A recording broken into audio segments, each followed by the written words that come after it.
Ou é para Renata? Não, é que eu lembrei de ontem de...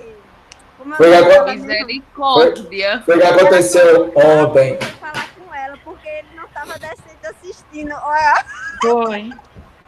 Como Conta foi a a história história? direito, Já- Renata. Foi porque ele Kiki ontem, Eliane.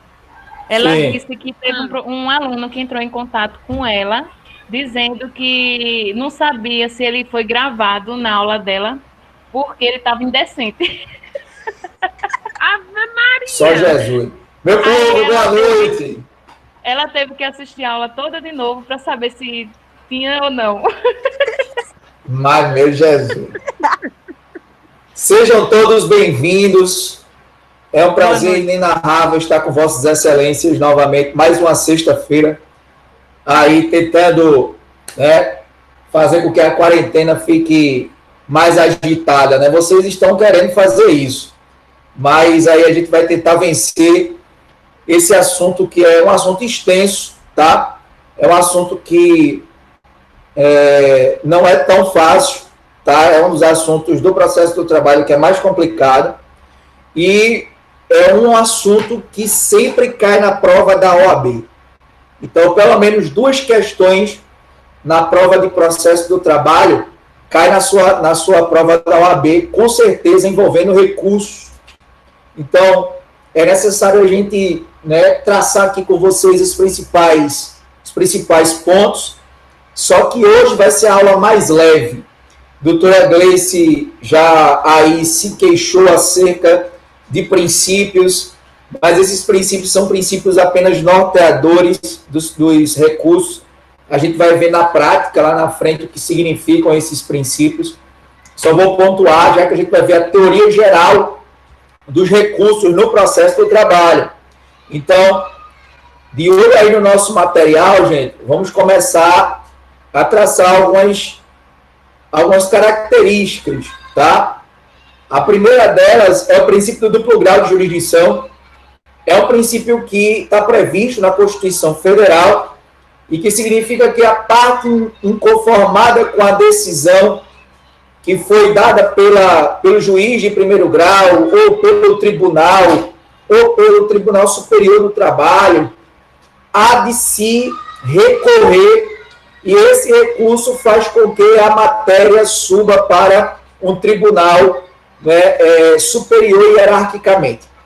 Então, a matéria pode ser revisada por uma turma, tá? Reformada, não reformada ou reformada em parte.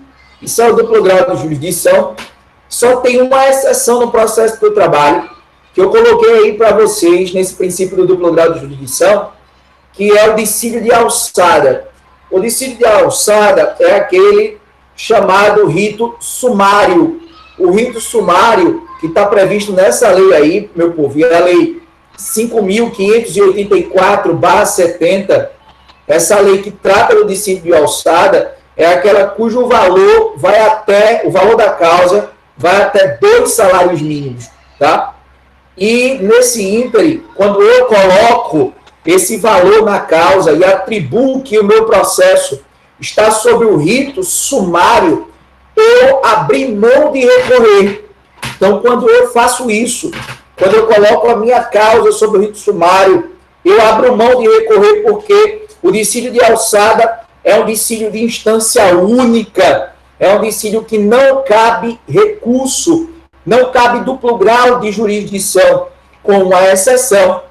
É possível que essa decisão de mérito, já na primeira instância, já na última instância, ela possa violar a Constituição Federal. Havendo uma decisão que viole a Constituição Federal, é possível que se maneje, que se interponha o recurso extraordinário para o Supremo Tribunal Federal. Tá certo? Então, essa é a primeira consideração acerca do princípio do duplo grau de jurisdição. E o segundo princípio aí é o princípio da unirrecorribilidade. Unirrecorribilidade significa dizer, meu povo, que só se permite a interposição de um recurso contra a mesma decisão. Só se permite a interposição de um recurso contra a mesma decisão. O que significa dizer, gente, o que eu estou falando para vocês na realidade, é que a unirrecorribilidade impede recursos simultâneos, né? Recursos que vão ser, ao mesmo tempo, né, interpostos contra a mesma decisão. Né? Dois recursos ao mesmo tempo não pode. O que vai acontecer é a sucessividade de recursos. Isso pode acontecer.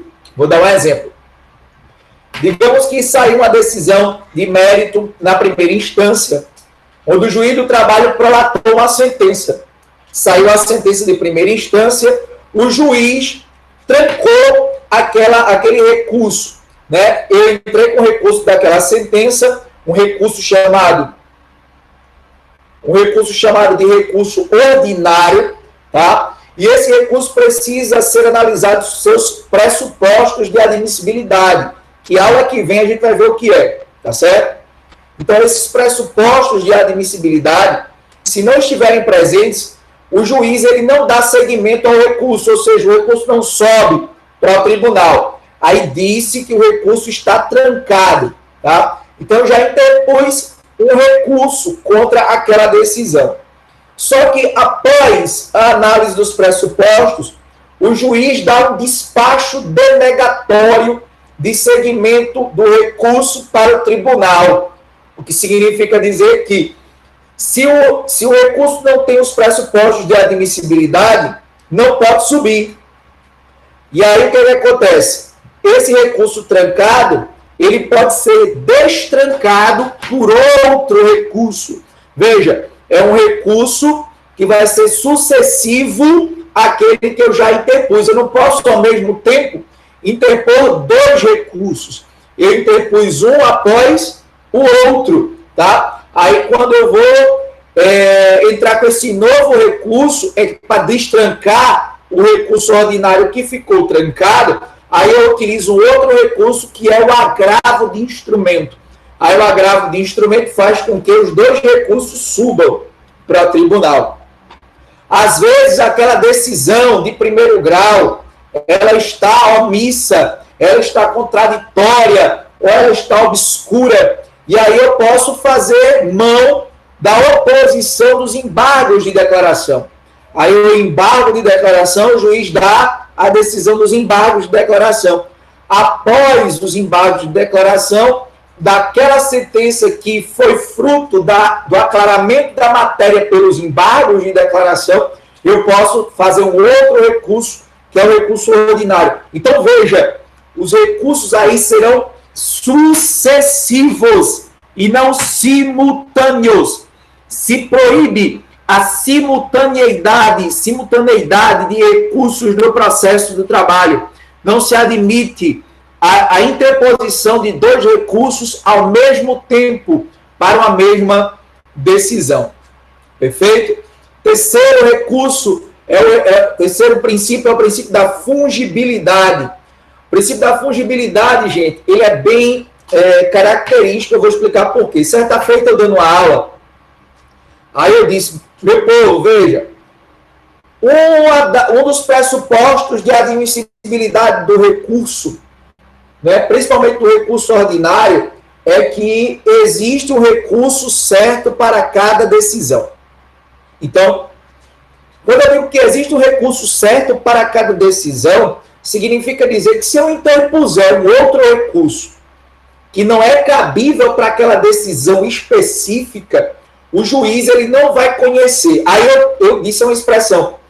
Eu disse o seguinte, o princípio da fungibilidade no processo do trabalho, ele é mitigado. O princípio da fungibilidade do processo do trabalho, ele é mitigado, ele não se admite de início. Aí quando eu disse isso, a galera ficou meio assim, porque o princípio da fungibilidade é um princípio que é inerente aos recursos. Só que perceba, eu mostrei aí para vocês no material o seguinte, na fungibilidade se permite que o juiz conheça de um recurso que foi erroneamente interposto, como se fosse um recurso cabível no caso. Aí eu coloquei aqui o salvo. Salvo no caso de erro grosseiro, tem que haver uma dúvida plausível quanto ao recurso. Olha aí, tem que haver uma dúvida plausível quanto ao recurso. Então, gente, quando vem a se ter dúvida plausível quanto ao recurso, é algo muito raro. Por isso que eu estou dizendo que a fungibilidade no processo do trabalho, ela é mitigada, porque é muito raro padecer dúvidas no processo do trabalho quanto ao recurso que se pretende interpor para aquela ou a outra determinada decisão. O que significa dizer que é muito difícil se aplicar o princípio da fungibilidade no processo do trabalho. Meu povo, vocês me escutam? Vocês estão me ouvindo bem? Tudo certo. Sim. Beleza. Qualquer dúvida, vocês me parem para eu voltar. Eu estou passando mais rápido essa parte de princípios, porque a gente vai ver na prática eles. Na realidade, é muito mais importante. Só que eu preciso ver com vocês, porque nem todo livro trata de princípios de recurso. E às vezes é importante, como é nesse caso da fungibilidade que eu estou falando com vocês, porque às vezes as pessoas interpretam mal, tá? E a ideia de entender a fungibilidade é saber que é muito raro no processo de trabalho. Voltando, além de ter uma dúvida plausível, é necessário que o recurso erroneamente interposto deve obedecer o mesmo prazo do recurso cabível, tá? Então, veja, existe um princípio, existe uma máxima no processo do trabalho no tocante aos prazos recursais. A grande maioria dos prazos recursais no processo do trabalho, né, é de 8 dias, é quase que unificada. Só que existe 3 recursos que o prazo ele é diferenciado. Nos embargos de declaração, recurso extraordinário e o pedido de revisão. Nos embargos de declaração, o prazo é de 5 dias, tá? No recurso extraordinário, o prazo é de 15 e no pedido de revisão, o prazo é de 48 horas. Então, somente nesses 3 casos é que eu tenho um prazo diferenciado. É muito difícil, meu povo, é muito difícil a gente estar diante de uma situação onde a fungibilidade será aplicada. Então, se for perguntar a vocês o que é a fungibilidade, vocês já sabem o que é, né? É a possibilidade, é a permissividade legal de um juiz analisar um recurso que foi erroneamente interposto pela parte, salvo o caso de erro grosseiro, tá? Tendo que haver uma dúvida plausível e o recurso interposto, tá? Tem que ter o mesmo prazo do recurso que eu interpus que eu deveria ter interposto, tá? Devem ser de prazos idênticos. Então, isso é fungibilidade. Então, nem sempre essa fungibilidade ela é observada no processo do trabalho. Segundo, voluntariedade é o terceiro princípio, é o quarto princípio na realidade. Em regra, o recurso é voluntário. O órgão julgador não poderá conhecer da matéria que não foi suscitada no recurso, salvo questões de ordem pública ou de reexame necessária. Vou citar para vocês uma questão de ordem pública que é muito plausível, que é a prescrição ou a decadência. São matérias de ordem pública, na realidade, que elas podem ser suscitadas pelas partes em qualquer fase do processo. Em qualquer fase do processo. Inclusive, em sede de recurso. Inclusive, em recursos nas instâncias superiores. Porque não preclui. Tá? Se não preclui, pode ser suscitado em qualquer momento. Tá? Outra coisa que é necessário que a gente entenda também, que é o reexame necessário daquelas decisões contra a fazenda pública. É condição de validade daquela decisão que condenou, por exemplo, o município, que condenou o Estado a pagar verbas de natureza trabalhista numa terceirização, por exemplo, é condição de validade daquela decisão, tá? O duplo grau de jurisdição obrigatório, é o chamado reexame necessário. aí sobe de todo jeito, mesmo que Vossa Excelência não interponha o recurso, ele vai subir. Existem exceções à regra, tá certo? A gente vai ver lá na frente, mas é isso que a gente necessita saber de voluntariedade. Voluntariedade significa dizer que a parte é que precisa recorrer, porque ela tem que demonstrar interesse recursal, ela tem que demonstrar que, por ter perdido no processo do trabalho, a ela cabe a possibilidade de recorrer para uma instância superior, se ela sim o desejar. Mesmo que ela ela não esteja satisfeita com a decisão do primeiro grau, é possível que ela permaneça inerte, passe o prazo e transite em julgado aquela decisão. É possível, mas dentro do prazo, ela pode interpor recurso de forma voluntária, salvo nos casos que eu acabei de falar para Vossas Excelências. A todos que chegaram agora, enquanto eu estava ministrando a aula, sejam bem-vindos e boa noite.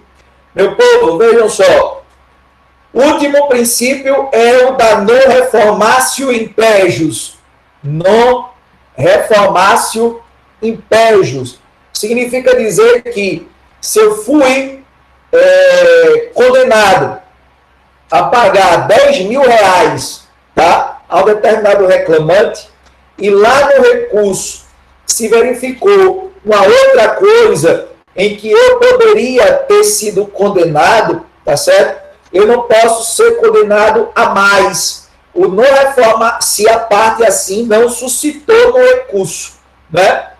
O que significa dizer que quando o processo vai para a segunda instância, tá?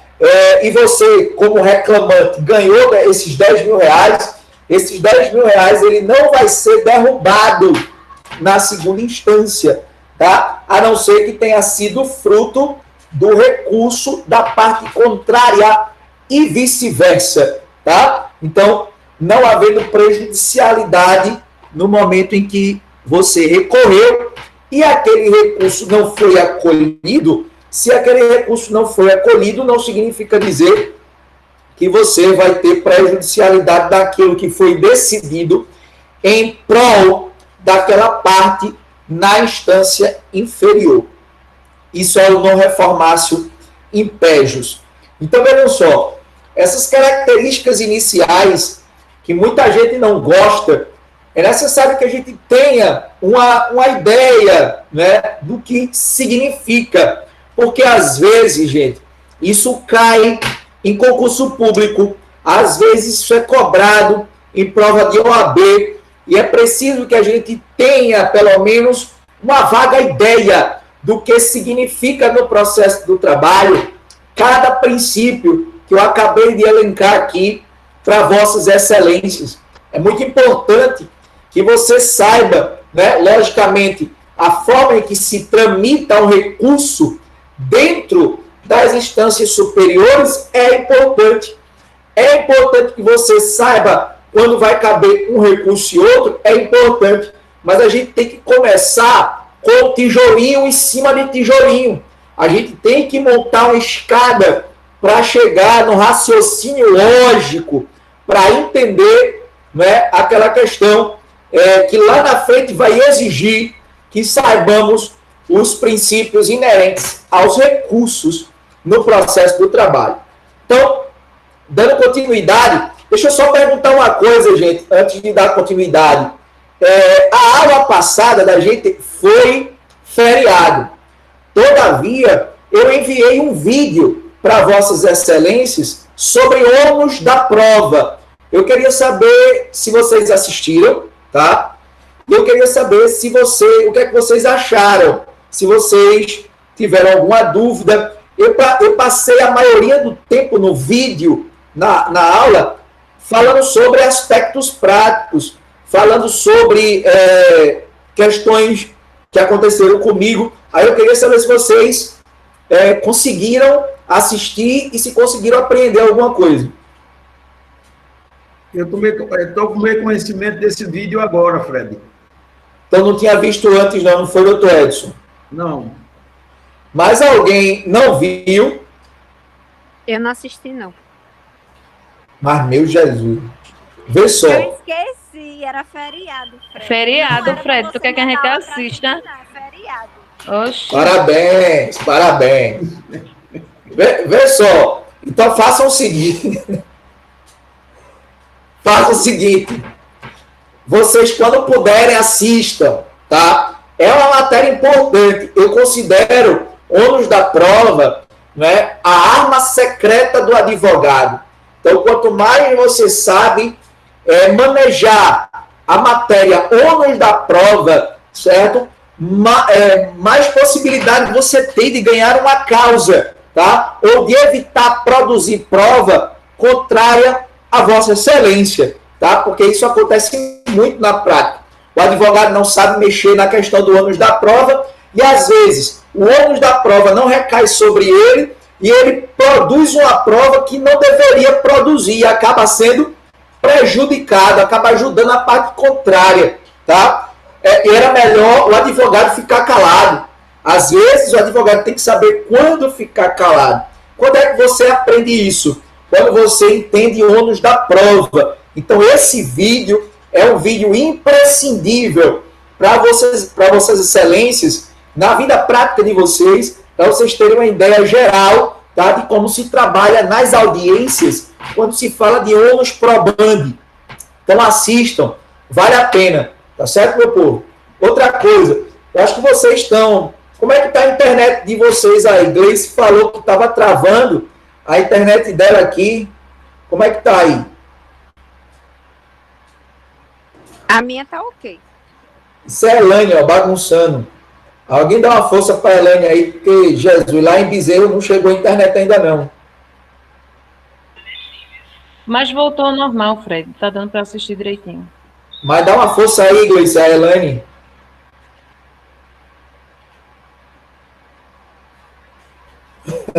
Ajuda a menina, pelo amor de Deus. Mas vamos lá. Vamos voltar para recursos, né? A gente vai falar sobre peculiaridades. Lembrem, tudo que eu estou vendo para vocês hoje, tá? Tudo que a gente está assistindo hoje é teoria geral dos recursos, tá? É uma parte inicial, é uma parte que você não vai colocar a mão na massa ainda, mas que você pelo menos vai ter essa noção dessa parte inicial que vai te ajudar lá na frente, quando você começar a ver as partes mais práticas, porque recurso, né, necessita que você tenha uma questão mais prática para analisar, porque por isso que lá na frente eu vou analisar aqui casos práticos com vocês. Aula que vem, quando a gente for tratar de recurso ordinário, eu vou ver a peça com vocês aqui, vou colocar uma petição de recurso ordinário, a gente vai analisar para poder entender na prática como é que isso tramita na vida real. Então vamos para frente. No nosso material, vocês que chegaram aí, eu tô no material do Google Classroom, tá certo? Alguém quer falar alguma coisa? Eu, Edson. Fala, doutor Edson. Uma pergunta, só me antecipando. No recurso na Justiça do Trabalho, existe preparo? Sim. A gente vai estudar, aula que vem, os chamados pressupostos de admissibilidade. Um dos pressupostos de admissibilidade extrínsecos ou objetivos é o preparo. Você vai ver que o preparo, na realidade, é o dinheiro, né? O depósito recursal mais as custas que você paga para poder recorrer, tá? Salvo se você for beneficiário da justiça gratuita, fazenda pública, né? Salvo massa falida, os casos de isenção. Se você for isento, não precisa pagar, tá? Tem aqueles casos também que você paga a metade do depósito recursal. Tudo isso, todas essas regras, nós vamos ver aula que vem, tá certo, Edson? Mas vai ter sim. É uma parte muito importante, cai sempre em prova, que é o preparo dos recursos no processo do trabalho, ok? Ok. Voltando, vamos lá para as peculiaridades. Uma das primeiras peculiaridades aí que a gente enfrenta e a gente já viu isso na primeira aula. Quem lembra da primeira aula aí? Uma das primeiras aulas, né, da gente, logo na primeira, que a gente falou de princípios, eu citei um chamado irrecorribilidade imediata das decisões interlocutórias, tá? Eu disse a vocês na oportunidade que as decisões interlocutórias no processo de trabalho não é que sejam irrecorríveis, tá? Somente aquelas que estão na súmula 214 do Tribunal Superior do Trabalho é que vão comportar recurso. Apenas aquelas decisões que estão lá na súmula 214 do Tribunal Superior do Trabalho é que comporta recurso. Outra coisa. No processo do trabalho, que é diferente do processo civil em alguns aspectos, tá? A decisão que ataca a decisão interlocutória, o recurso que ataca a decisão interlocutória no processo do trabalho, tá? Não é o agravo de instrumento como é no processo civil, tá? A decisão que ataca, o recurso que ataca a decisão interlocutória no processo do trabalho, via de regra, é um recurso ordinário. Então, existe essa peculiaridade, existe essa diferença. Então, eu não posso dizer que as decisões interlocutórias no processo de trabalho são irrecorríveis. Não posso. Por quê? Porque existem as 3 hipóteses da súmula 214, onde cada uma daquelas decisões ali comporta o recurso ordinário para a instância superior. Comporta o recurso ordinário para a instância superior. Então, muita atenção e muito cuidado para que vocês não caiam na casca de banana da prova, quando ela vem e diz que as decisões interlocutórias no processo do trabalho, elas são irrecorríveis. Está falso. Elas são irrecorríveis de imediato. Ou seja, comporta exceções. E as exceções estão na súmula 214 do Tribunal Superior do Trabalho. Tá? A gente já viu o exemplo de uma da C, por exemplo, lá na primeira aula, na súmula 214. Então, a gente não vai voltar. Eu só quero que vocês entendam que isso é uma das peculiaridades recursais. Segundo, inexigibilidade de fundamentação. Meu povo, veja só. É uma das peculiaridades que eu menos gosto. Por quê? Porque ela não é obedecida. Eu vou dizer por quê. É muito raro um advogado interpor um recurso, qualquer que seja, e não fundamente o seu recurso. Tá? É muito raro, muito raro. Não existe aquele advogado que vai interpor um recurso, por mais simples que ele seja, que ele não coloque um artigo de lei fundamentando o que ele está requerendo ali naquele recurso, naquela peça recursal. E aí, por que eu estou me baseando nisso? Porque existe essa peculiaridade. Porque diz aí o artigo 899 da CLT que os recursos no processo do trabalho, eles são interpostos mediante simples petição. Olha a expressão. Quando a CLT diz que os recursos são interpostos mediante simples petição, está dizendo ao advogado o seguinte: olha, para você recorrer, simplesmente você precisa dizer ao tribunal que quer a reforma daquela parte ou que quer a reforma da totalidade da sentença, sem precisar fundamentar por quê. Então, a gente sabe que isso não é plausível, a gente sabe que isso não é crível. Lá no tribunal vai haver uma dificuldade muito grande de você conseguir reformar uma sentença que você não fundamentou no seu recurso o porquê que a reforma do julgado naquele aspecto, tá? E aí a gente vai ver nos recursos que eu vou trazer para vocês analisarem, a gente vai ver que cada trecho que eu estou pedindo reforma tem uma questão que fala da fundamentação jurídica. Tem um parágrafo que trata da fundamentação jurídica. Eu vou mais além. Eu acho que alguns de vocês aí vão até perguntar: um recurso que vai para o Tribunal Superior do Trabalho, tá? Ele é muito difícil de subir. Por quê? Justamente por causa dessas questões envolvendo fundamentação. Eu vou dizer um negócio sem medo de errar. A grande maioria dos advogados não conseguem levar o recurso de revista para o Tribunal Superior do Trabalho apreciar. Por quê? Porque os requisitos de fundamentação recursal, tá? Recursais, são extremamente complexos. Então, ou você consegue demonstrar lá no tribunal que há um aspecto, um objetivo fundamentado no teu recurso de revista, o recurso de revista não vai sequer chegar no Tribunal Superior do Trabalho. Então, ou você fundamenta direito, ou o recurso não sobe, ou você fundamenta direito, ou o recurso não sobe. Então, é muito necessário que vocês tenham aí a ideia dessa questão envolvendo aí a fundamentação. Tá? Por mais certeza que você tem aí no artigo 899 que os recursos são interpostos mediante simples petição, tá? É necessário que você saiba que na sua vida prática não vai ser assim. Na vida prática você vai sempre fundamentar os seus recursos, tá? Por mais simples que eles sejam.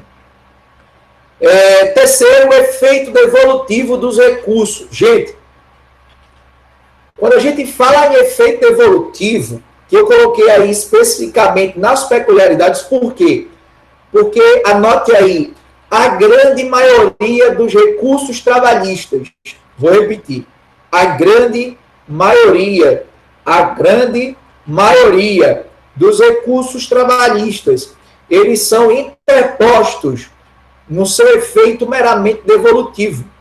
A grande maioria dos recursos trabalhistas são interpostos no seu efeito meramente devolutivo. A grande maioria dos recursos trabalhistas são interpostos no seu efeito meramente devolutivo. Isso é determinação da própria CLT, lá no artigo 899. Artigo 899 da CLT já nos diz que os recursos serão interpostos mediante simples petição e serão recebidos no seu efeito meramente devolutivo. Aí você pode me perguntar, Fred, o que é esse efeito devolutivo? Aí muita gente vai e quando nos responde isso, responde o que não deveria responder. Aí diz assim, é quando se devolve a matéria para o tribunal. Né? A grande maioria responde assim na academia. E você, que é aluno Unifacol, que é aluno do professor Fred, não pode responder dessa forma de jeito nenhum. Você vai sempre dizer que o efeito devolutivo é aquele que permite a execução provisória da sentença. Repito, efeito devolutivo é aquele que permite a execução provisória da sentença. Eu vou repetir mais uma vez, efeito devolutivo é aquele que permite a execução provisória da sentença. Aí você me pergunta, meu professor Fred, o que é a execução provisória da sentença? E você tem que responder, é aquela que vai até a penhora. Você pergunta, Fred, o que é a execução provisória da sentença? Aí você responde, é aquela que vai até a penhora. E quando eu falo de penhora, meus caros, eu estou falando de gravar determinado bem com ônus, um ônus judicial, uma constrição judicial, para que se garanta lá na frente a futura execução definitiva, para que se garanta lá na frente a futura execução definitiva. A penhora não quer dizer asta pública, a penhora não quer dizer leilão, A penhora não quer dizer expropriação dos bens alheios para pagar o exequente. Não, isso não significa penhora, isso não significa execução provisória. A penhora é aquela que vai garantir a futura execução definitiva. É aquela que vai garantir a futura, a execuibilidade da futura execução definitiva, tá? A efetiva prestação jurisdicional, tá? Dentro desse parâmetro, eu creio que vocês agora já sabem responder o que é efeito devolutivo, não sabem? Agora, não, vocês não têm mais desculpa, não podem dizer mais que efeito devolutivo é aquele que devolve a matéria para o tribunal, por favor.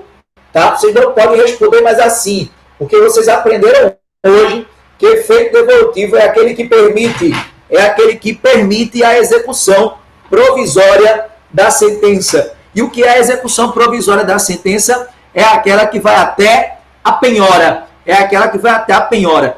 Penhora é retirar os bens do executado para pagar o exequente. É asta pública? É leilão? Não.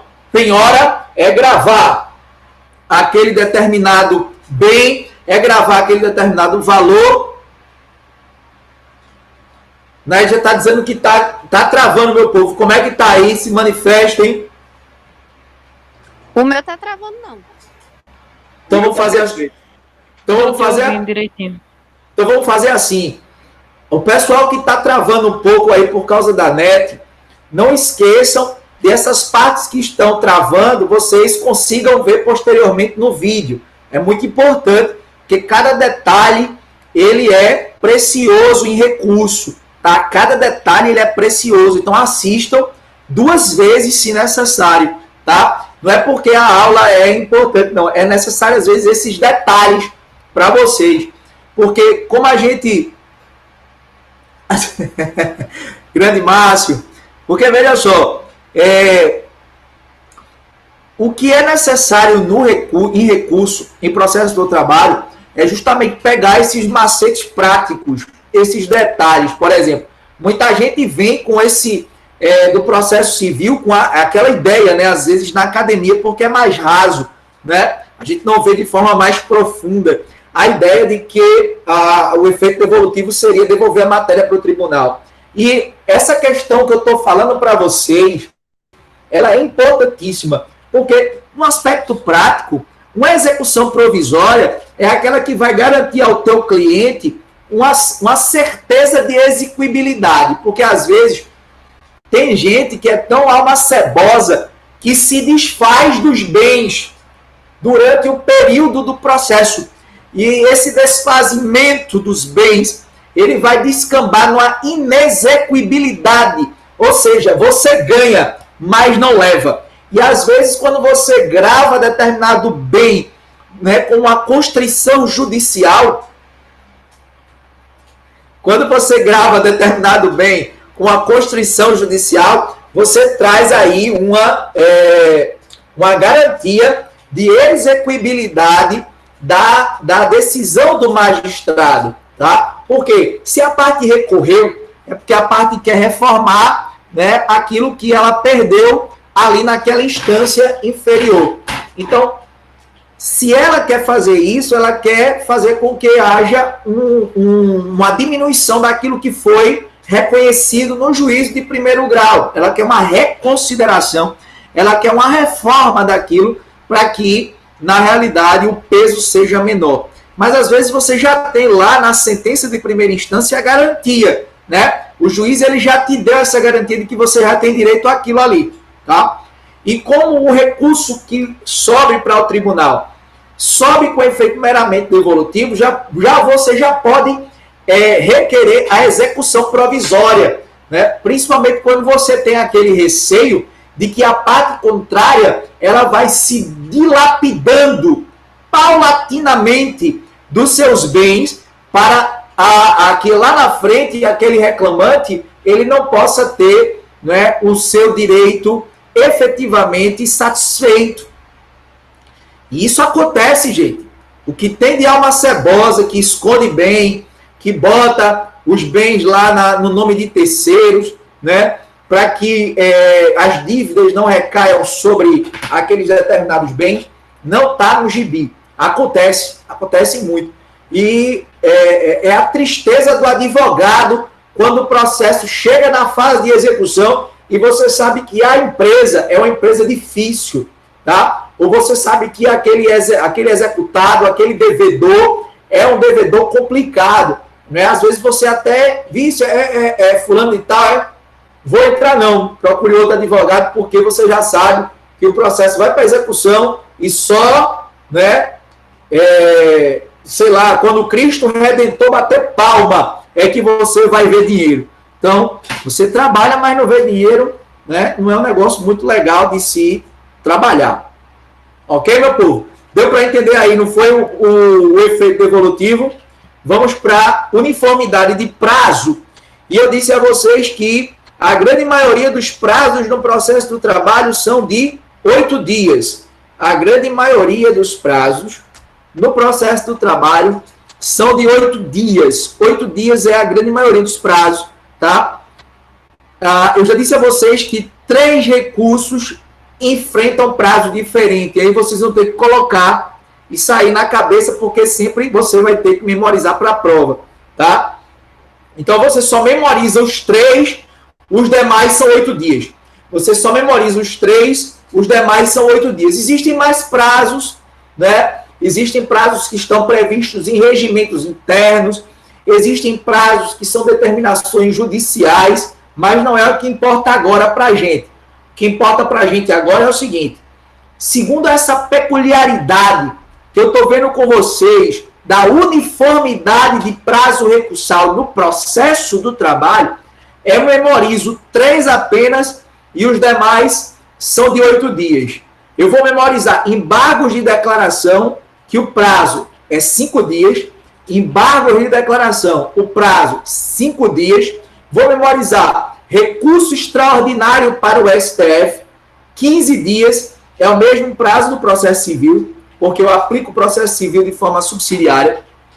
Recurso extraordinário para o STF, 15 dias, embargos de declaração, 5 dias, e o pedido de revisão, 48 horas. Pedido de revisão, 48 horas, tá? A gente vai falar do pedido de revisão, que é lá no processo sumário, no rito sumário, tá? Que a gente viu que é um dissídio de alçada de instância única, que só caberia inicialmente o recurso extraordinário, mas há uma questão que envolve pressupostos recursais. Então, se eu vou entrar com recurso extraordinário, o recurso extraordinário precisa da análise dos pressupostos de admissibilidade.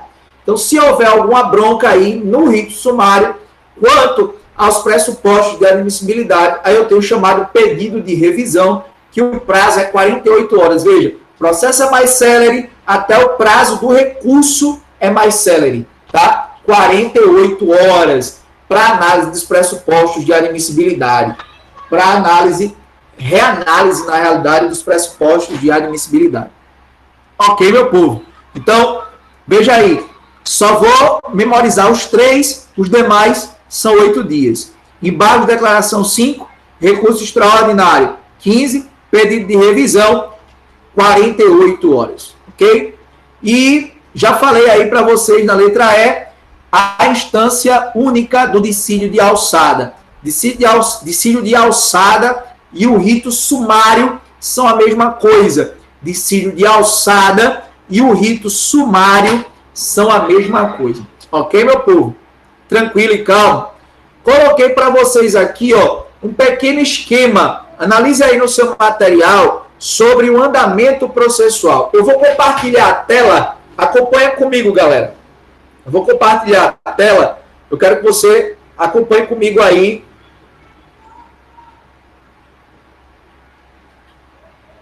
Deixa eu colocar aqui novamente.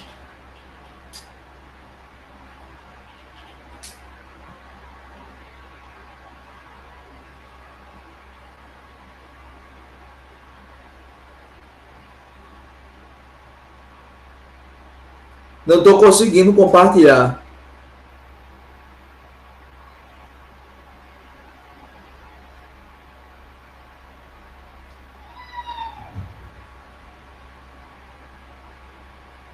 Enfim, não consegui. Vocês acompanham aí no material de vocês. Chegaram na parte que está aí, andamento processual. Estão vendo aí? Sim, senhor. Beleza. Aí, tá meio feio aí, gente, mas é porque foi o que eu pude fazer, tá? Tô tentando me virar aqui nos 30 para fazer esse material, né? Se Deus quiser, eu preparo um negocinho mais decente numa outra oportunidade, mas agora tô me virando nos 30. Gleice, essa manhã, perguntou onde é que estava o material, eu ainda estava fazendo o material. Já era de tarde. Já foi de manhã, às 11h47, né? E aí, nesse procedimento, aí a gente está tentando se virar nos 30. Eu não tenho muito esquema ainda guardado aqui, aí eu estou tentando fazer o melhor que eu posso, então vocês vão me desculpando aí, tá certo? Aí eu coloquei aqui, gente, primeiro, alguns tipos de recurso. Aí eu coloquei aí abreviado, mas eu vou traduzir para vocês, tá certo? RO é recurso ordinário. Anota aí, por favor. RO, recurso ordinário. RO, recurso ordinário. Anote aí, por favor. RR, recurso de revista. RO, recurso ordinário. RR, recurso de revista. Aí tem EMB ao TST, embargos ao TST. Anote aí. Embargos ao TST. EMB ao TST, embargos ao TST. EMBDEC, embargos de declaração. Embargos de declaração. Aí vem o agravo, né? Quando a gente fala de agravo no processo do trabalho, tem muitos, tá? Agravo de petição, agravo de instrumento, agravo inominado e agravo regimental. Agravo de petição, agravo de instrumento, agravo inominado e agravo regimental. Provavelmente só vai dar tempo da gente ver, gente, o agravo de petição e o de instrumento. O inominado e o regimental, como eles são mais raros, são mais difíceis, porque depende do regimento interno, né? São análises lá nos tribunais superiores, tá? Aí a gente não precisa ver, porque já não é tão cobrado, tá? Mas o agravo de petição e de instrumento é necessário, tá? Geralmente a gente fica mais com eles. Aí vem o pedido de revisão, como eu já expliquei para vocês, e o recurso extraordinário para o STF. Se porventura, e eu já falei isso para vocês, for perguntado se é possível chegar no STF através de um processo trabalhista, e a resposta é verdadeira. É possível sim. Eu coloquei aqui um exemplo para vocês. Olha. Esse S aqui, que está no andamento processual que eu coloquei aí, é sentença. A sentença é a decisão de primeira instância, tá? Lá na vara do trabalho. Você entrou com a petição inicial, o juiz notificou a parte contrária para apresentar contestação. A parte contrária contestou. Foi feita a audiência. Depois da audiência saiu a sentença. Aquela sentença você não se conformou com ela, quer recorrer. O recurso que ataca a sentença no processo do trabalho é o recurso ordinário. Aí eu coloquei aqui embaixo, ó, RO. Esse RO que atacou a sentença de primeira instância vai levar a matéria para o Tribunal Regional do Trabalho. Aí está lá em cima, TRT. É o Tribunal Regional do Trabalho cujo aquele juiz está vinculado. Então vamos dar um exemplo de Vitória. O exemplo é o seguinte, o juiz do trabalho de Vitória sentencia. Você entra com recurso ordinário. Esse recurso ordinário vai para onde? Vai para o Tribunal Regional do Trabalho da 6ª região, que é o TRT de Pernambuco. Então, o TRT de Pernambuco é o da 6ª região. Então, é para lá que vai. Cai para uma das turmas. Uma das turmas do TRT, porque é um órgão fracionário. O TRT, tá, vai ser formado por desembargadores, que se dividem em turmas. Cada turma vai ter um desembargador, relator, 2 revisores. E a decisão ela é colegiada. Como a decisão é colegiada, não é mais sentença, tá? Não é mais sentença, é acórdão. E aí, o acórdão, ele sai aqui de uma das turmas do Tribunal Regional do Trabalho. Aí eu quero atacar esse acórdão, tá? Dependendo do objeto, eu posso manejar, interpor recurso de revista. Por isso que eu coloquei aqui embaixo, recurso de revista RR. Esse recurso de revista leva a matéria para o Tribunal Superior do Trabalho. Está lá em cima. Tribunal Superior do Trabalho. Que é um órgão dividido em 8 turmas. Tá? 8 turmas de julgamento. Então o TST é formado pelo Pleno, pelo órgão especial, pela SDI, Seção de Dissídios Individuais, pela SDC, a Seção de Dissídios Individuais se subdivide em 1 e 2. 1 e 2. A SDC, Seção de Dissídios Coletivos, tá? E 8 turmas de julgamento. Então, esse recurso de revista que eu coloquei aí, esse RR, quando sobe para o Tribunal Superior do Trabalho, ele é distribuído por sorteio automático para uma dessas turmas, uma das 8. E aí, como esse órgão também é um órgão colegiado, formado por ministros, o ministro relator, 2 revisores, também a decisão é chamada de acórdão. Quando sai o acórdão, tá, é possível que eu maneje os chamados embargos ao TST, quando eu quero uniformizar a jurisprudência. Quando eu quero uniformizar a jurisprudência. E aí, esses embargos ao TST vão ser julgados pelo próprio TST. Por isso que eu repeti aí, TST do lado do TST. Por quê? Quando eu interpor os embargos ao TST, é o próprio TST quem vai julgar os embargos. Só que não é uma das turmas. Agora é a SDI, Seção de Dissídios Individuais. Ou 1 ou 2, tá? Vai depender para onde for esses embargos. Então a SDI 1, digamos, vai julgar. E como também é um órgão colegiado formado por ministros do Tribunal Superior do Trabalho, vai sair um acórdão. Aquele acórdão, ele pode contrariar a Constituição Federal. Contrariando a Constituição Federal, meu povo, o que acontece? Como eu estou na última instância, quando eu estou na última instância, que é o Tribunal Superior do Trabalho, e aquele acórdão violou o dispositivo constitucional, o recurso que enfrenta aquela decisão, aquele acórdão, é um recurso extraordinário que leva a matéria para o Supremo Tribunal Federal. Tá? Finalmente, chegamos no STF. E aí, o que é que vocês acharam desse andamento processual? Ele é fácil, ele é linear, porque esse é o mais tranquilo, viu? Esse é o mais tranquilo. Vocês conseguiram entender, visualizaram? Mas deu para entender. Eu estou dizendo muita complicação assim para chegar lá. E você vai ver complicação, Gleice, quando você começar a ver pressupostos de admissibilidade. Ou seja, se existe tanta coisa para que esses recursos eles sejam conhecidos, que para você ter uma ideia, tem gente que brinca, né? A gente já, entre os advogados, a gente tem uma máxima.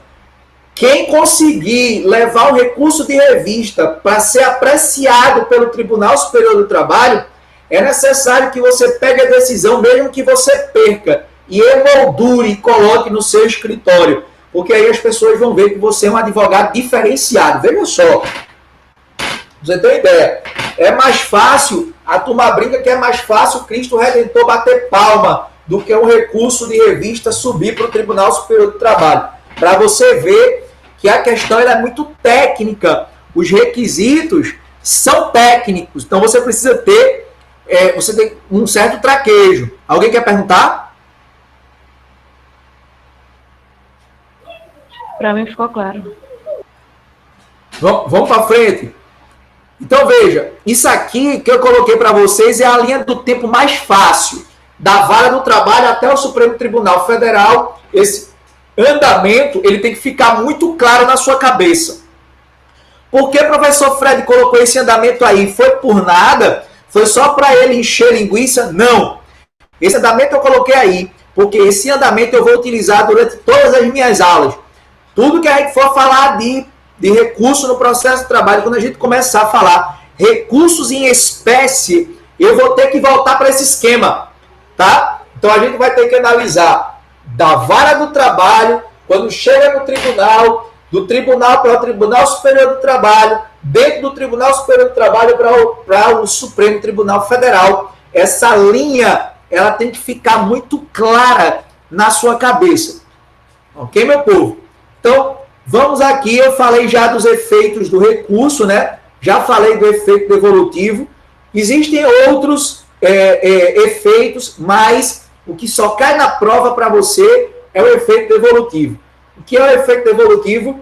É aquele que permite a execução provisória da sentença.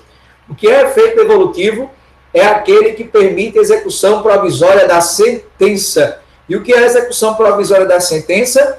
É aquela que vai até a penhora. É aquela que vai até a asta pública? Não. É aquela que vai até o leilão? Não. É aquela que vai até a penhora. É aquela que vai até a penhora. Certo? Não se fala em asta pública, não se fala em leilão, quando se fala em execução provisória. Asta pública e leilão, a gente só fala quando for execução definitiva, lá no final do processo. Ok? Aí eu coloquei aí, gente, o artigo 900. Artigo 900 da CLT trata das contrarrazões recursais. Contrarrazões recursais.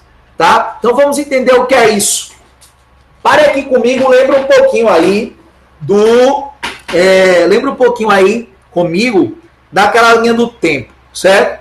Vamos imaginar uma sentença de primeira instância. Você é advogado, entrou com a petição, a parte contrária contestou, teve audiência, saiu a decisão. Aí você fez, essa decisão não me agradou, eu posso reformar essa decisão no tribunal. O que é que você faz? Você entra com recurso ordinário. O recurso ordinário é o recurso que ataca a decisão de primeiro grau na fase de conhecimento. É a decisão, é o recurso que ataca a decisão de primeiro grau na fase de conhecimento. Na fase de conhecimento. Foi lá aquela sentença, você foi dentro do prazo de 8 dias e depois o recurso ordinário.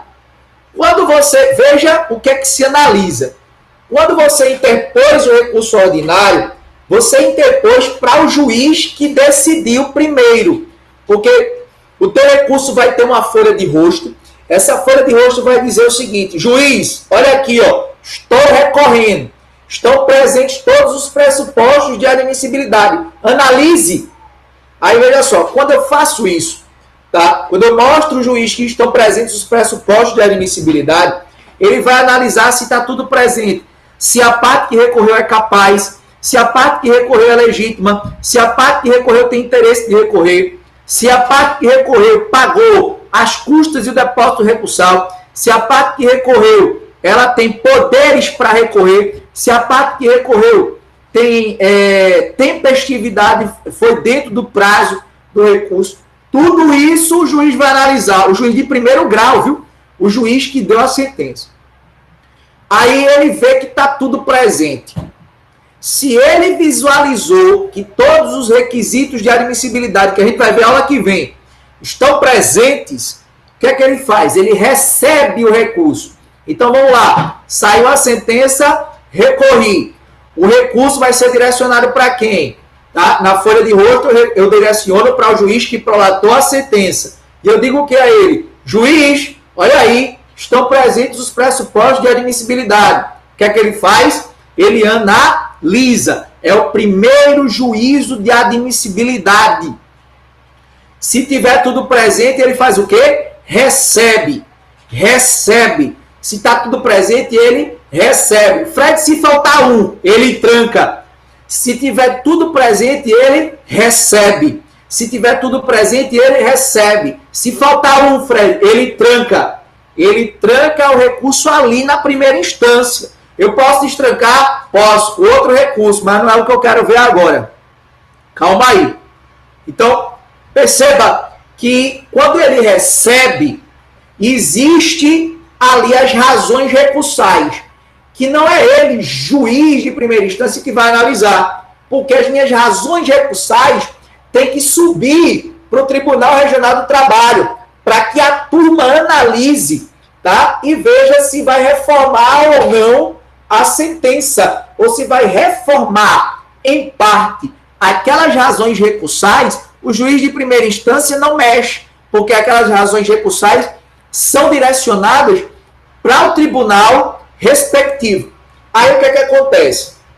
Como esse recurso foi interposto, em homenagem ao princípio da dialeticidade, em homenagem ao princípio do contraditório e da ampla defesa, é necessário que o juiz notifique a parte contrária de que eu recorri, para que, se a parte contrária quiser, apresente contrarrazões recursais. O que é isso, Fred? O que são as contrarrazões? Nada mais é que uma peça que você vai dizer que a sentença, do jeito que está, não merece ser reformada, ela está boa, ela está sossegada, tá? Quanto àquele aspecto que a parte recorrente foi dizer ao juiz que o juiz estava errado para que o tribunal reformasse, nas contrarrazões você vai dizer, não, o juiz está certo. O juiz teve razão em decidir daquela maneira. A contrarrazão é para dizer que a sentença está ok, que não merece reforma. Isso é contrarrazoar recurso. E essas contrarrazões você pode fundamentar das variadas maneiras que você encontrar dentro da legislação pátria, para você dizer que aquela decisão não merece ser reformada, que a decisão do juiz está incólume, não merece nenhuma alteração.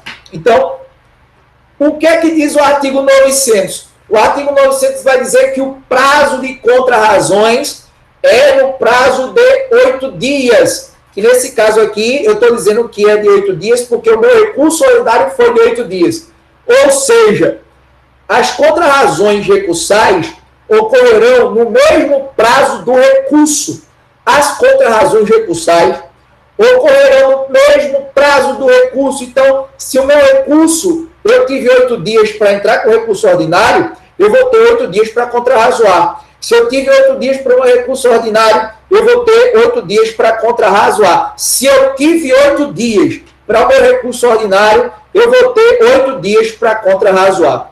Juntei a petição de contrarrazões. Agora eu já estou com o quê? Com RO e estou com as contrarrazões.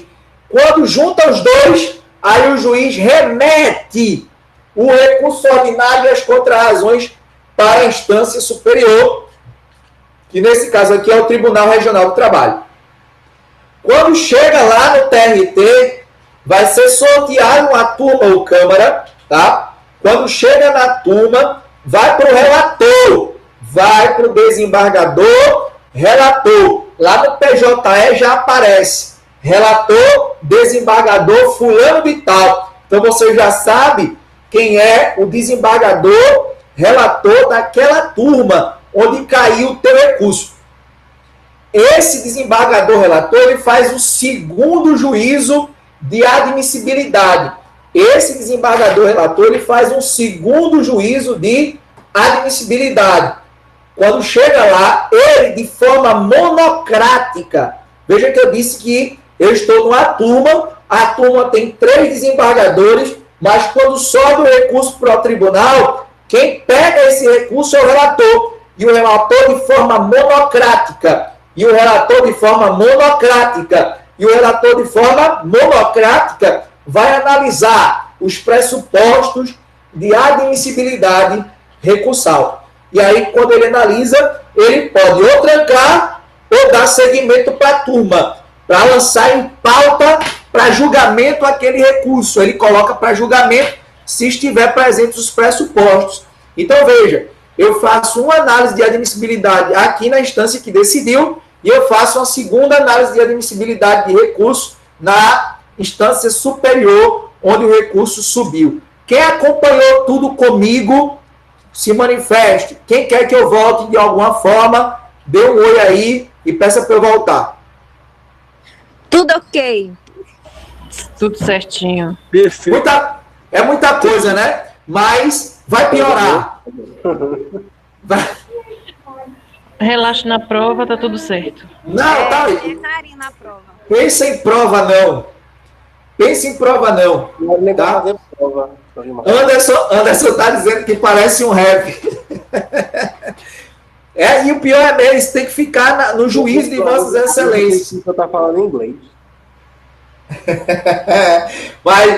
mas veja, existe muito mais detalhes. Eu estou tentando ser o mais detalhista possível, mas tem mais coisa, tá? Vamos agora falar um pouco de recurso adesivo e eu libero vocês após a explicação do recurso adesivo, tá? Eu vou me prolongar um pouco mais, mas vocês vão precisar um pouco desse conhecimento de recurso adesivo. Por quê?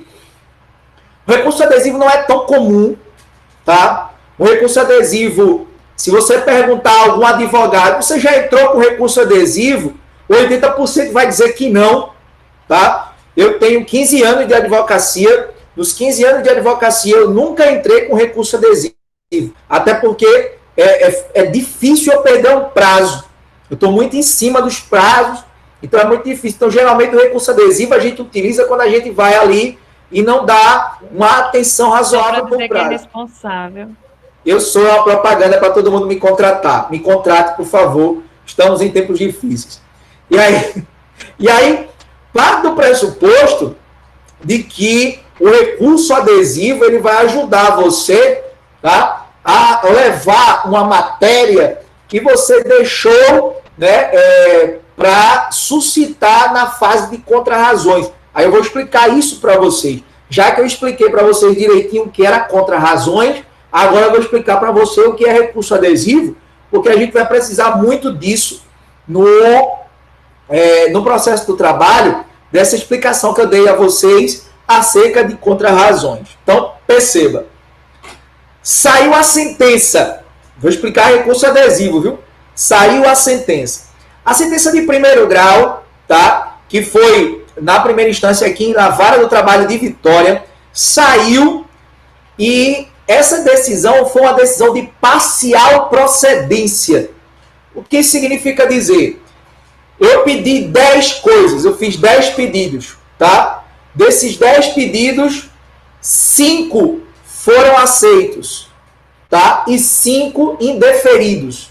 Então, se 5 foram deferidos e 5 indeferidos, essa sentença ela não foi de total procedência, foi de parcial procedência. Então, opera-se aí o que chamamos de sucumbência recíproca. Eu perdi, o autor também perdeu, o réu também perdeu. Por que o réu também perdeu? Porque 5 pedidos o autor ganhou, mas 5 pedidos o réu também ganhou. Então a sucumbência é recíproca. Ambos perderam alguma coisa. Então, quando eu estiver diante dessa sentença de sucumbência recíproca, você há de entender comigo que ambos, reclamante e reclamado, têm interesse de recorrer. Vou repetir. Quando estamos diante de uma sucumbência recíproca, ambos, reclamante e reclamado. Quem é o reclamante? O autor, o empregado. Quem é o reclamado? O réu, o empregador. Reclamante e reclamado têm interesse em recorrer. Como eu estou na primeira instância, o recurso dessa primeira instância, dessa sentença, é o recurso ordinário.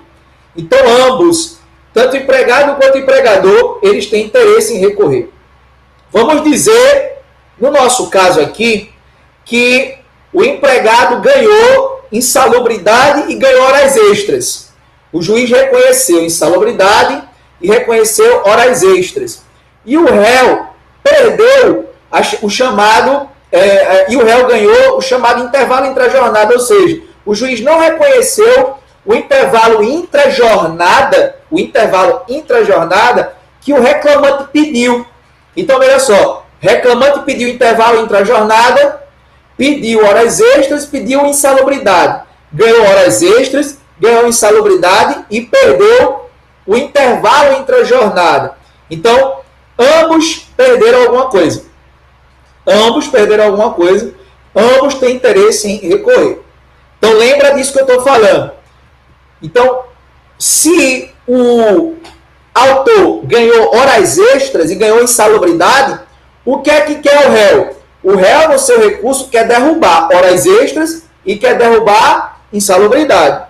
Se o autor perdeu o intervalo intrajornada, o que é que quer o autor no seu recurso? Ganhar esse intervalo, tá? Reformar a sentença para ganhar esse intervalo. Preste atenção. Digamos aqui que quem recorreu no prazo de 8 dias, porque esse prazo de 8 dias que vai ser concedido é um prazo comum, tá? O prazo de 8 dias é um prazo comum, tanto para reclamante quanto para reclamado interpor o seu recurso. E aí, quando a gente fala especificamente desse prazo comum, se um deles não fizer dentro desse prazo, está extemporâneo. Então, ele não pode mais entrar com recurso ordinário, tá? Digamos que quem entrou com recurso ordinário dentro do prazo foi a empresa quer reformar o quê? As horas extras e a insalubridade que o empregado ganhou. Então, qual é o objeto do meu recurso ordinário empresarial, da empresa? O meu recurso ordinário da empresa é para derrubar horas extras e insalubridade. Esse é o meu objeto, tá? Só que passou o prazo de 8 dias, o autor reclamante que perdeu o intervalo intrajornada não recorreu, passou o prazo e não interpôs recurso. Perceba, não interpôs recurso, tá? Como a empresa interpôs dentro do prazo, o que é que vai fazer o juiz, gente? Ele vai analisar os pressupostos de admissibilidade para ver se estão presentes. Se estiverem presentes os pressupostos de admissibilidade, o juiz vai fazer o quê? Receber. Ele recebe se estiverem presentes. Se não estiverem, ele tranca. Se estiver presente todos os pressupostos, ele recebe. Quando o juiz recebe, o que é que ele faz agora? Artigo 900 da CLT, ele notifica o autor agora, não é isso? Notifica o reclamante para contrarrazoar o recurso ordinário. Qual é o prazo? O mesmo prazo do recurso, que é de 8 dias, né? Então, o autor que não recorreu naquele prazo de 8 dias, agora vai ter 8 dias para contrarrazoar. Vai ter 8 dias para contrarrazoar o recurso ordinário da empresa. O recurso ordinário da empresa. Só um momento. Obrigado, meu filho. E aí, veja só. Estou agora com recurso ordinário e agora eu, como empregado, quero contrarrazoar esse recurso ordinário da empresa.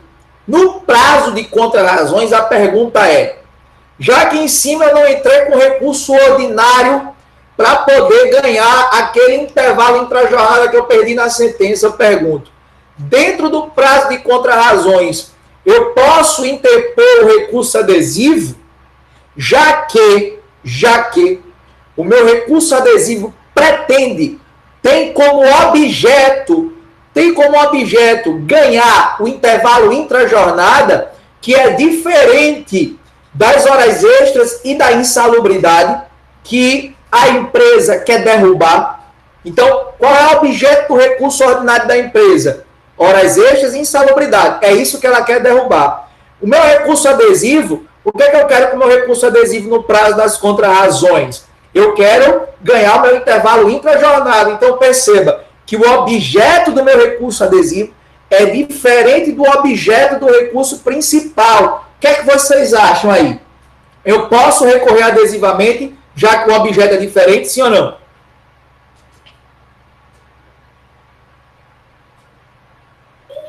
Acho que sim. Quem é que vai me dizer isso? A súmula 283 do Tribunal Superior do Trabalho, tá? Veja só. Nesse prazo de contrarrazões, eu vou entrar com o meu recurso ordinário adesivo. Primeiro eu preciso saber, tá? Primeiro eu preciso saber uma coisa. O recurso adesivo ele tem previsão na CLT? Resposta, não. Recurso adesivo não tem previsão na CLT, tá? Primeira coisa.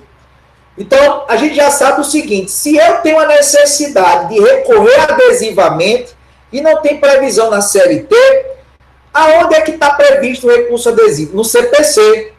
Aí eu preciso saber o seguinte, eu posso usar o recurso adesivo do CPC no processo do trabalho, aí eu tenho que ir para aquele princípio que a gente viu na primeira aula. O primeiro princípio que a gente viu na primeira aula foi princípio da aplicação subsidiária da norma processual no processo do trabalho.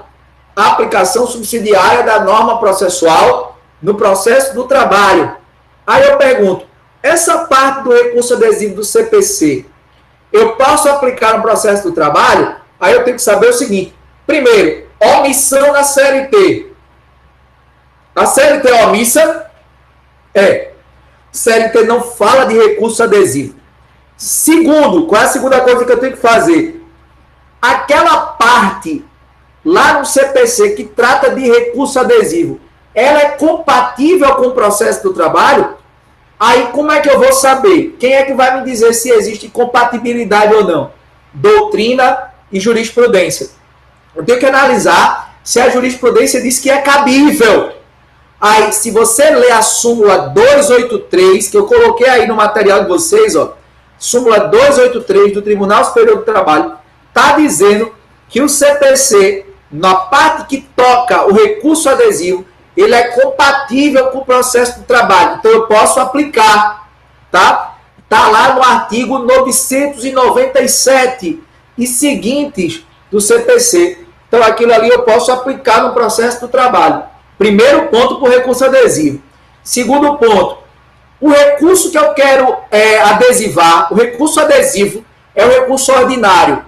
Todos os recursos no processo do trabalho que a gente viu lá em cima, RO, RR, embargos ao TST, embargo de declaração, agravo de instrumento, agravo de petição, agravo interno, agravo regimental, pedido de revisão, recurso extraordinário.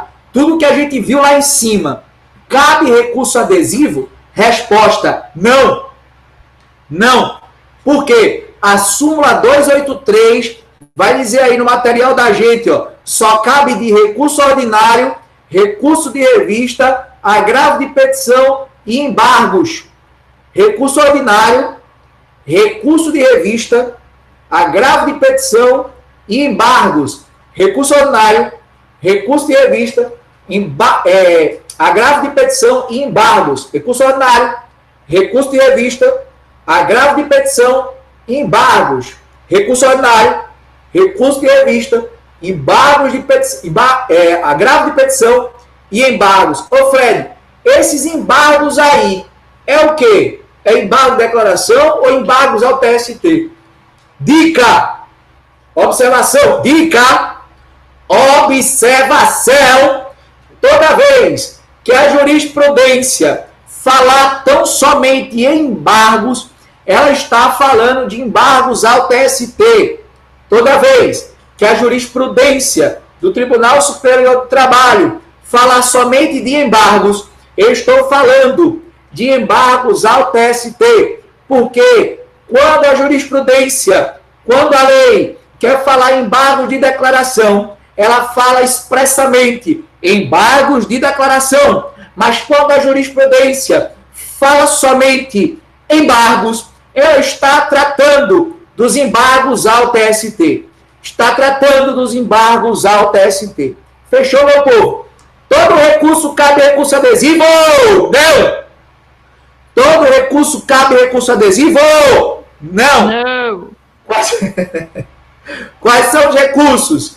RO, RR, agravo de petição e embargos ao TST. RO, RR, agravo de petição e embargos ao TST. RO, RR, agravo de petição e embargos ao TST. Porque se a jurisprudência fala só em embargos, está falando só de embargos ao TST. Então, já aprendi duas coisas.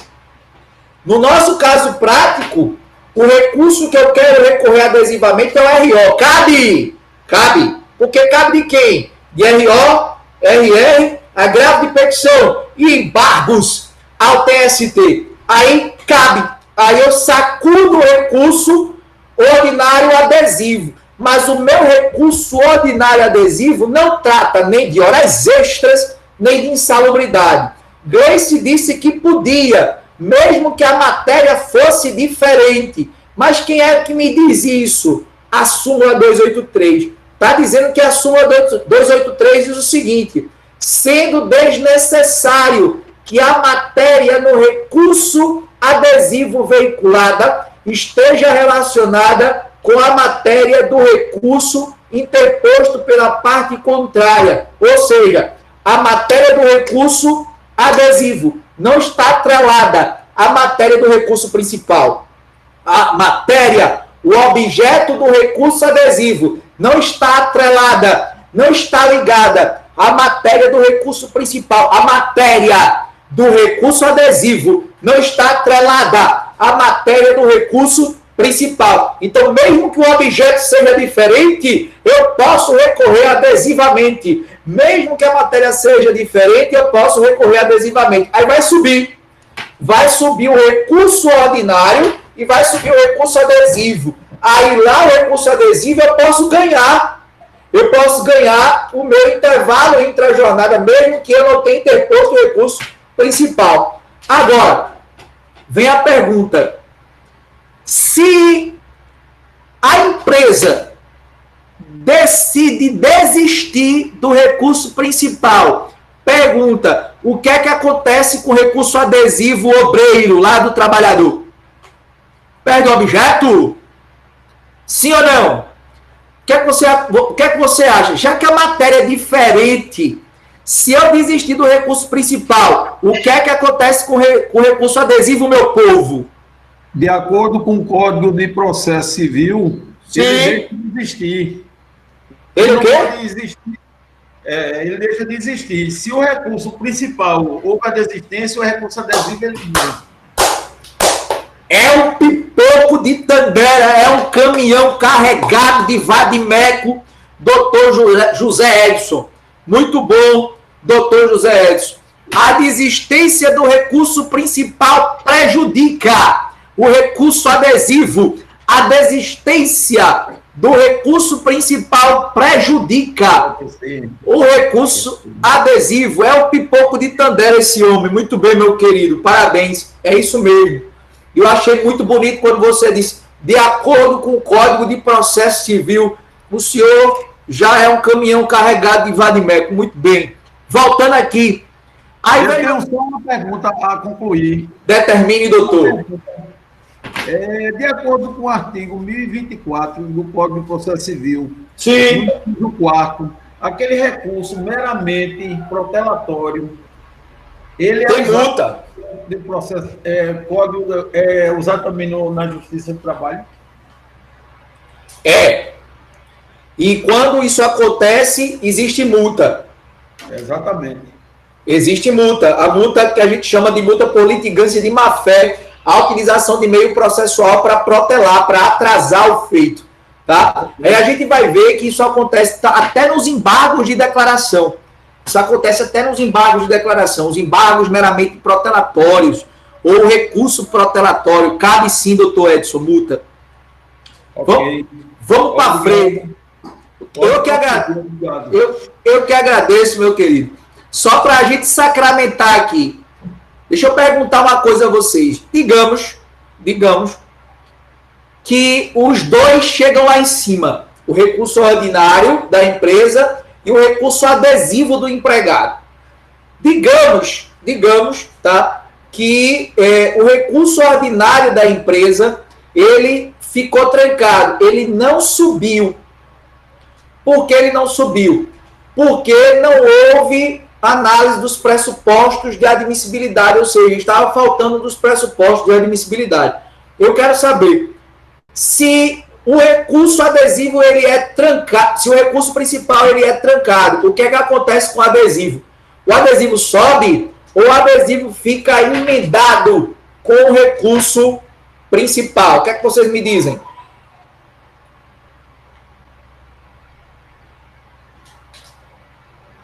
E aí, Edson? Arrisco mais não, sei de nada. Não, pode arriscar, gente. Aqui é o momento de arriscar. Aqui é o momento de tudo. É a expressão emendado, Renê, foi uma expressão que eu utilizei de forma errônea, me perdoe. Porque emenda em processo, né? É corrigenda, né? Mas você entendeu, não foi? Muito bom. Então, veja só. Ele vai ficar trancado da mesma forma que o recurso ordinário principal. Então, o recurso adesivo, tá? Ele vai seguir a mesma sorte. Se eu trancar o recurso principal, o recurso adesivo não subirá. Beleza? Outra coisa, recurso adesivo, é necessário preparo, como o Edson aí perguntou, é necessário pagar depósito recursal para o meu recurso adesivo subir, sim ou não? Ele pede um preparo, verdadeiro ou falso?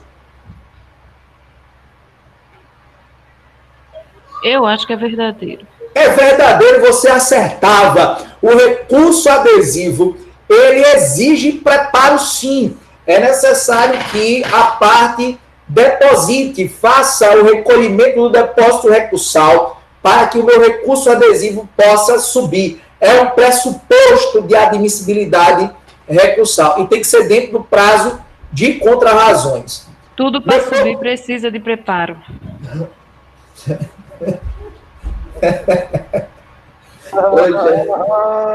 Essa aula de sexta-feira é muito inspirada, viu? Eu nunca ouvi uma declaração dessa, não. Que coisa extraordinária. Mas vamos lá. Meu povo, eu quero saber de vocês. Por hoje é só. Tá sossegado? Sim. Perfeito, Tchau, perfeito. Fred. Beijo, saudade, viu? Gente, Deus abençoe. Espero que vocês tenham gostado. Muito obrigado pelo tempo que vocês dedicaram, estavam presentes aí, participaram, tiraram dúvidas. Para mim isso é muito importante, né? É um assunto que é instigante, vocês vão gostar. Espero que lá na frente, nas próximas sextas-feiras, vocês estejam aí na mesma vibe, animados, tá? E a gente vai conseguir aí, gente, vencer junto esse obstáculo aí desse coronavírus, se Deus quiser. Muito obrigado. Deus abençoe. Um ótimo final de semana. Tudo de bom para vocês. Obrigado, gente, por tudo. Eu que agradeço. Beijo. Boa noite, Fred. Tchau. Boa noite. Tchau. Vou com Deus. Vou interromper a gravação. Tchau, tchau. Tchau.